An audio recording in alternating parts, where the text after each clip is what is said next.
Hello, this is Robert, and this is part 2 of working with arrays. I've simplified my code just a little bit from part 1. In part 1, we took a look at a search function, and the search function searched for a number that the user typed in on the keyboard. And so either the number was not found or it was found at a particular index, and we returned that information from the function search. This video is going to use findMin as the example function, and it will find the minimum value in an integer array. So the first formal parameter is called the array, and it's an array of integers. And then we also have a second argument or formal parameter, which is count. In the previous video, we assumed that the array was full, and so we were able to use array size as our loop limiter. In this video, we're not going to assume that. We're basically going to assume that the array might only be partially filled, and so that's why we have this index count set up, and we're going to allow the user to specify and add as many numbers as they would like using this do while loop. Okay, so we can't assume that the entire array is full if the user doesn't type as many numbers as there are index locations. The other problem that we run into when we set up this system is we don't want to allow the user to add more numbers than we have space available in our array.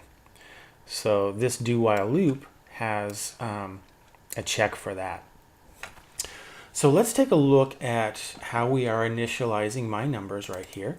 So remember from the last video that if we just have 0 in our initialization list, that every location in my numbers will be set to 0 or initialized to 0.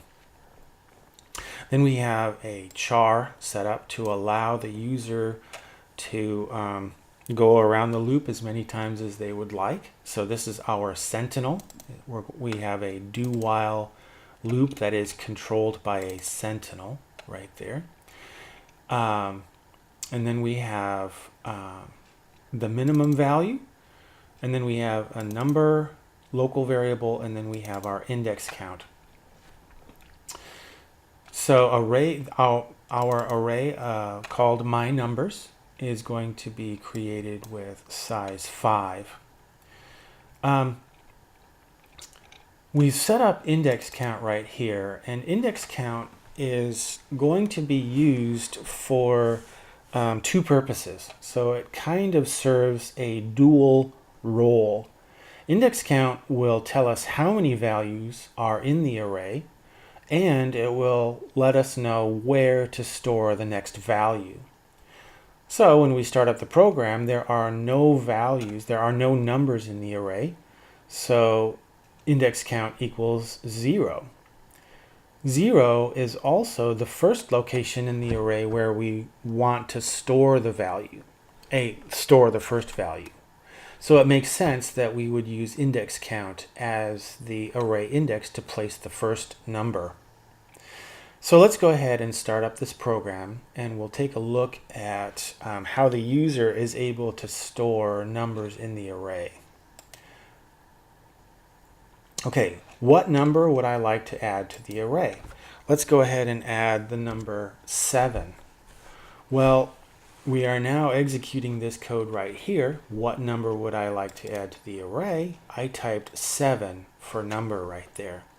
My numbers at index count, which is currently set to 0, will store the number that I typed on the keyboard. So my numbers at 0 gets 7.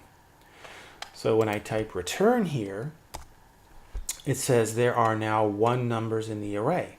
So after 7 was added to the myNumbers array, index count went from 0 to 1. So index count plus plus. So then we said there are now 1 numbers in the array. Okay, when we go back around the loop, index count will be equal to 1. So myNumbers at index 1 will store the next number that they type on the keyboard. So you can see that index count is the next available location in the array, and it tells us how many values we have stored, right? There's 1 number in the array, and index 1 is the next available location in the array. Okay, there's one other additional thing that we're doing here. If we keep going around this loop, index count will equal 4, and that will be the last location in the array. And then if we go around the loop again, index count will be equal to 5. If we try to store something at index 5, then we will have an index out of bounds. Index out of bounds errors are very difficult to track down and fix, because if you store something at a location that's beyond the end of your array, you might get away with it and your program will run correctly. Or you might get garbage for the values that are stored beyond the end of your array. Or if the operating system detects that you are accessing memory that you don't control, so if the memory is protected, then the operating system will shut down your application. So lots of different things could happen.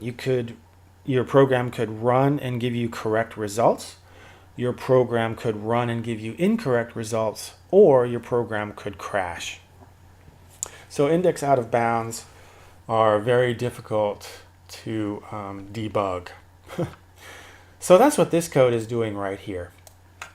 Basically, we ask if the index count is equal to array size, then we know that we've run out of locations in the array.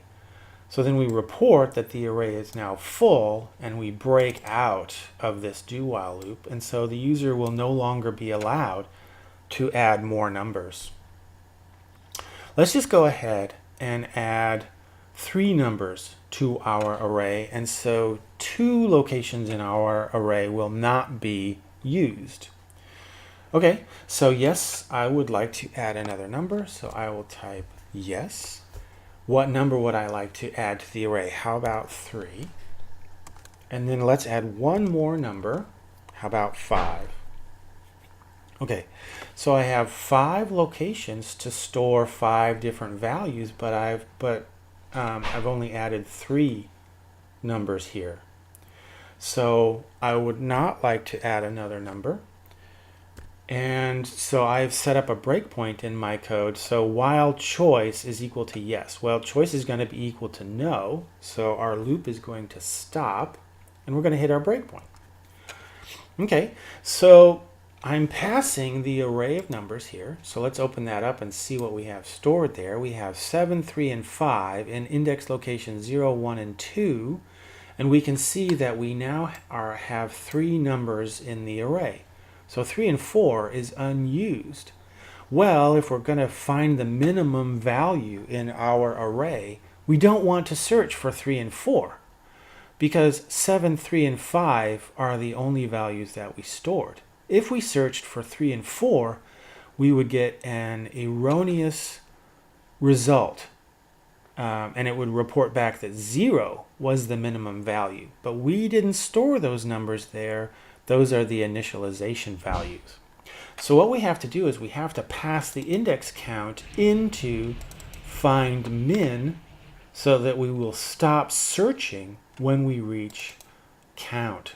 So in the previous video, remember we used array size right there because we assumed that every location in the array was full. Well, now we are using count to stop searching the array when we reach the end of the valid values in the array. Okay, so we're going to stop at 3 in this particular instance. So let's step into our function, and we can see that count is set to 3. So that's our loop limit value right there. And so the way this algorithm works is that we assume that the first location in the array is the minimum. And then we're going to compare the minimum to every other location in the array. So if we step over this statement, minval is going to go to 7. Yeah, 7 was the first value that we typed on the keyboard, so we can see minval is now equal to 7. Okay, so then we're going to start our loop at index 1, and we're going to compare the array at location 1 to our minimum value, which was the value from location 0, right? If the value stored at 1 is less than the first value that we stored, then we will replace the minimum, which is now set to 7, with the value that we find at that location in the array, which is right there. Okay, so let's step over it. And so if we find a new minimum value, replace the old minimum with the new minimum. Okay, so if we step over that, the minimum value is now 3. Okay, so then we go around our loop again, and we're going to compare the value stored at location 2 to the minimum. So we typed 7, 3, and 5 here. So the next value in the array is going to be equal to 5, which is not less than 3. So we skip over the if clause, and we do not set a new minimum value because 5 is not less than 3. So then we reach the end of the loop because we now have I equal to count, and so the loop will stop. And then we reach our return minval, which reports the value back to our call right here. So now we're back in the main function, and the rest of the code just reports what the minimum value is from the array. Okay, so I'll just click continue, and the program terminated normally. So the minimum value in the array is 3. Now let's take a look at our code, and we will add we'll put a number in the array for every location in the array, and we'll see what happens when we run out of room. So let's run this program again, and we'll store 5 numbers. So let's just put some numbers in here. How about 5? And then yes, I would like to add another number. 3. Yes. 2. Yes. 9. So now there are now 4 numbers in the array, so I can add 1 more. Let's go ahead and say yes, and then we'll store 11. When we reached that 5th location, which is index 4, index count went from 4 to 5. So we said that there were 5 numbers in the array, and then we checked whether or not index count was equal to array size, and it was. So 5 equal to 5, true. So the array was full, and we hit our breakpoint, and so we jumped down to our, we executed that break statement right there, and then we jumped down to our breakpoint right there. So that's a demonstration of what it looks like when your array is full. And so we broke out of the loop right there, and the user won't be allowed to have an index out of bounds. So we have taken a look at a program that can store information in an array, and we've taken a look at how we can check for index out of bounds. If we take a look at find min, it will tell us the minimum value, and it will return that as a return type right there.